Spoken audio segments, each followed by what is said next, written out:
Donald Trump was never just a businessman. He was a brand, an idea, a name plastered in gold letters on the New York City skyline.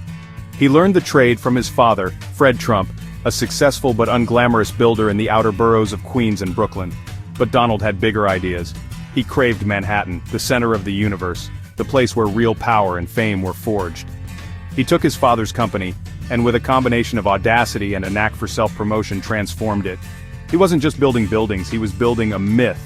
He understood that perception was reality, a lesson he would carry with him for the rest of his life. His projects became landmarks, not just of architecture, but of an era. The Grand Hyatt Hotel, a revitalization project near Grand Central, was his first major splash. Then came the iconic Trump Tower on Fifth Avenue, a monument of bronze and glass that became synonymous with 1980s luxury and ambition. He was a master of the deal, but more than that, he was a master of the press. He knew how to get his name in the papers, how to create a story, and how to make sure he was always at the center of it. Every deal, every building, every public pronouncement was designed to enhance the Trump brand, making it a household name long before politics was ever a serious consideration. This relentless pursuit of the spotlight led him to expand his empire beyond real estate. He ventured into casinos in Atlantic City, bought an airline, and even owned a football team.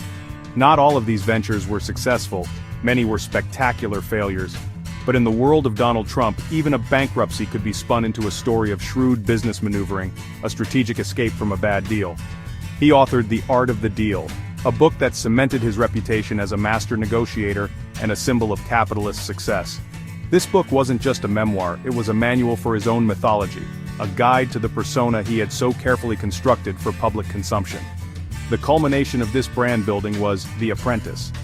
The reality television show took the Trump persona and broadcast it into millions of American living rooms every week. Here, he wasn't just a developer. He was the ultimate arbiter of success, the boardroom titan whose judgment could make or break a person's career. The catchphrase "you're fired" became a cultural phenomenon. The show presented a simplified, dramatic version of his business acumen, one where decisiveness and a commanding presence were the ultimate virtues. It was this television-honed image, more than any real estate deal, that laid the final, crucial groundwork for his next most audacious venture. He had sold the American people on the idea of Donald Trump, the winner.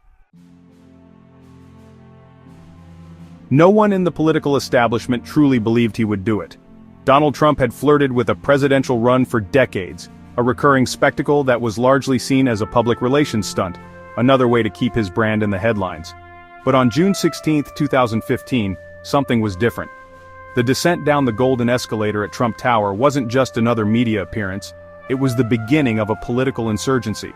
His announcement speech, rambling and controversial, immediately set the tone for his campaign. He was an outsider, unbound by the polite norms of politics, and he was speaking to a segment of the electorate that felt ignored and betrayed by the Washington elite. His campaign was a phenomenon that defied all political logic. Pundits and pollsters predicted his demise at every turn, yet his support only grew. He dominated the news cycle with a strategy that was both simple and brilliant, say the unsayable. He used rallies not as policy forums but as grand spectacles of entertainment and grievance, creating a direct, powerful bond with his supporters. His use of Twitter was revolutionary, a 24/7 stream of consciousness that bypassed the traditional media gatekeepers and allowed him to shape the narrative on his own terms. He was unfiltered, unpredictable, and for millions of voters, he was authentic. He was a fighter, and they believed he was fighting for them. The Republican primary was a battlefield where one by one, seasoned politicians were dispatched by the Trump juggernaut. He branded his opponents with dismissive nicknames, Low Energy Jeb, Lion Ted, Little Marco, that stuck with brutal efficiency. He was a brawler in a field of debaters, and he understood the medium of television better than any of them. He wasn't running on detailed policy papers, he was running on an attitude, a promise to make America great again. It was a slogan that was both nostalgic and aspirational, a powerful vessel for the economic anxieties and cultural resentments simmering across the country. He had tapped into something deep and potent in the American psyche. His victory in November 2016 sent shockwaves across the globe. It was a stunning repudiation of the political and media establishments which had almost unanimously written him off. He had won not by playing the political game but by blowing it up entirely. He had proven that his brand of celebrity, grievance, and populist nationalism was a far more powerful force than anyone had imagined. The man who had built his name in gold letters on skyscrapers had now placed it on the most powerful office in the world.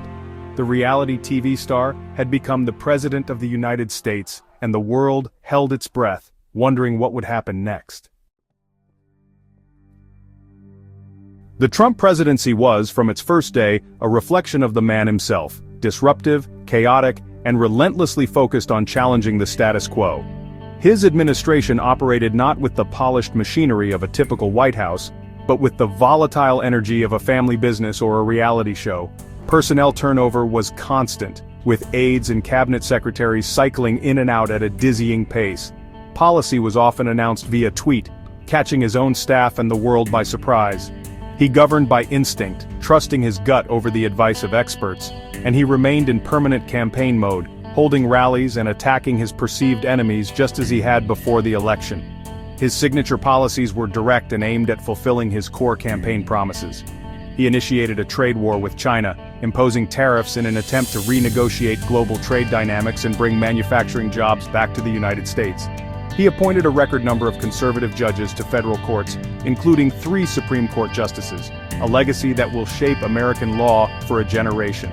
His administration enacted a significant tax cut, his most substantial legislative achievement. On immigration, he pursued the construction of a wall on the US-Mexico border and implemented controversial policies like the travel ban on several Muslim-majority countries, sparking fierce opposition and legal challenges. His relationship with the media, already adversarial, devolved into open warfare. He famously labeled major news organizations fake news and the enemy of the people. This wasn't just a complaint, it was a strategy. By discrediting the traditional arbiters of fact, he sought to create an environment where his own version of reality was the only one that mattered to his supporters. The daily press briefings became combative spectacles, and the president himself preferred to communicate directly through Twitter or friendly media outlets. This constant battle defined his presidency, creating 2 parallel information universes for a deeply polarized nation, a rift that only widened over his 4 years in office. After his 2020 defeat, Trump refused to concede, claiming widespread fraud in a series of legal challenges that were overwhelmingly rejected by the courts. This culminated in the events of January 6, 2021, a day that led to his second impeachment.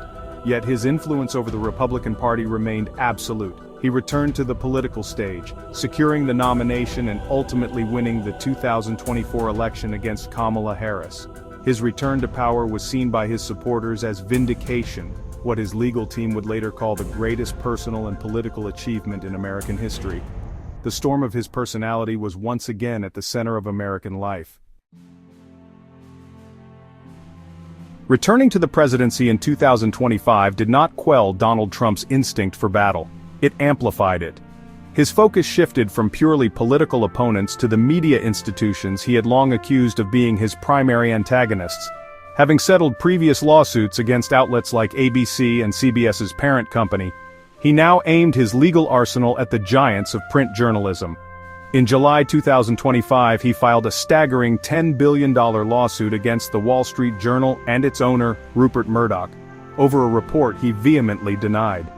This was a prelude to an even more ambitious legal assault, one aimed at the heart of the fake news empire he so often decried.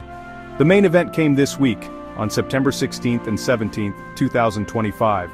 Trump filed a massive federal defamation lawsuit seeking at least $15 billion from the New York Times, several of its star reporters, and its book publishing partner, Penguin Random House.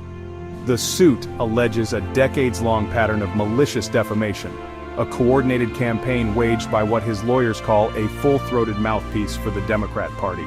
The legal filing is a declaration of war, accusing the defendants of systematically working to destroy his reputation and undermine his 2024 victory by portraying his success as a product of luck and wrongdoing rather than business genius. The lawsuit specifically targets a series of articles from 2024 and a book by 2 of the Times reporters, Lucky Loser, which questions the foundations of his business empire. For Trump, this is not just about money or correcting the record, it is a personal crusade.